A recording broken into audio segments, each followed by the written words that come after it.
Hey guys, welcome back to another video. My name is Tara, and if you're new here, on this channel I love to share delicious but easy and healthy recipes that you can make right in your very own kitchens. So whether you love to cook or just love watching videos about cooking, this is the channel for you. Today, we are going to be making an incredibly easy and delicious sweet garlic and chili sauce. It is so easy to make, only requires a handful of ingredients, and is super fast. You guys are going to absolutely love it. Before we get started, if you have not already, I would love to have you a part of this community. You do that by hitting the red subscribe button below, and be sure to hit that bell icon. That way you're notified each time I post a new video. Be sure to stay all the way through the end of the video. I'm going to be showing you 5 ways in which to use this delicious garlic sweet chili sauce. Okay guys, let's hop right into the video. We are going to be using 2 large sweet chili peppers. I'm using Italian chili peppers here. You can use any kind of chili pepper you like. I didn't want this to be too spicy. You also could use bell peppers. Yellow or orange work well too. And I'm taking the white part of the inside of the pepper out because that has a tendency to be bitter. Now I'm just roughly chopping this so that it will fit inside of the container of my mini chopper. It's just roughly cut. Does not have to be perfect. And now I'm going to use a whole head of garlic. I absolutely love garlic. This is a small head of garlic. You use as much or as little as you like. So now I'm just adding both to my mini chopper. I love this mini chopper. It goes with my immersion blender, so it's really pretty handy. You could also use a regular blender. You would just want to make sure that you pulse it so you do not puree this. It's really nice to have the texture in this sauce. So here you can see that it's coming along nice, but I did realize it's not chopping it up as much as I want, so I'm using 1/3 of a cup of filtered water just to help with the process. So this looks just about perfect now. You can see it's still chunky, but it's not too chunky. So next we're going to take a small saucepan. I'm going to add the mixture, bring it to about medium to medium-high heat, and then I'm going to add 1/4 of a cup of rice vinegar, 1 cup of white vinegar, and 1 cup of water. It's roughly 1-to-1 for vinegar and water, but you can adjust this accordingly to your taste. Next, we're going to add 1/3 of a cup of Monkfruit Extract.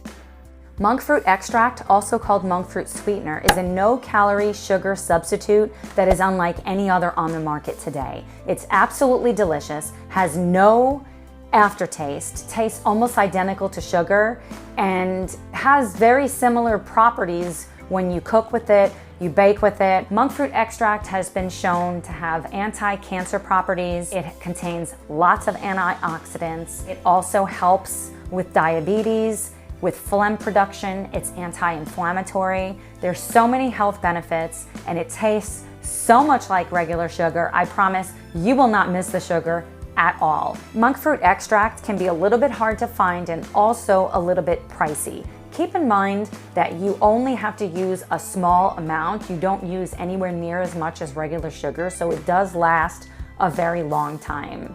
If you have trouble finding it, I will leave a link in the description box below of where you can check it out for yourself. That being said, if you wanted to replace it with regular table sugar, you will probably have to use more of the sugar, so just taste it and see when it's sweet enough for you. Now we're just going to really stir this, and we're going to let it start to develop. This will turn into a syrup the longer that it cooks. It kind of starts to boil down. See, right now it's very watery, and we need this to thicken up. I'm going to add some tapioca slurry to this. What I've done is I've mixed 1 tablespoon of tapioca flour with 1 tablespoon of filtered water. You could also use cornstarch. I just didn't have any on hand, and they both work well. So this is starting to look a lot better now. Do you see how it's starting to get thicker? That's just about perfect. Now we're going to pour it into our mason jar and place it in the refrigerator where it will finish thickening up. So it's been several hours. Look at this. Oh my goodness. This looks absolutely delicious. I promised you guys 5 ways in which to use this sauce, so let's jump right to it. Meal idea number 1 is a shrimp ball and veggie spring roll. So incredibly delicious. The second is a falafel with veggie lo mein. Ugh, so satisfying. Next is an air-fried Brussels with Israeli couscous. I've made this on this channel before, I'll link it below. The fourth meal idea is air-fried chicken and rainbow tabbouleh. I've made this chicken before, so this too will be linked below. And for idea number 5 is a black-eyed pea meatball with this delicious chili sauce. This will be coming to my channel in the near future, so stay tuned for that.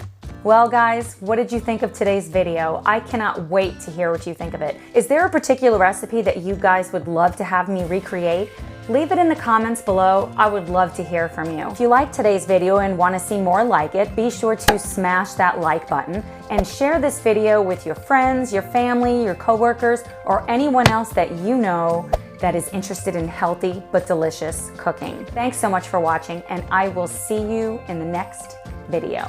Bye guys.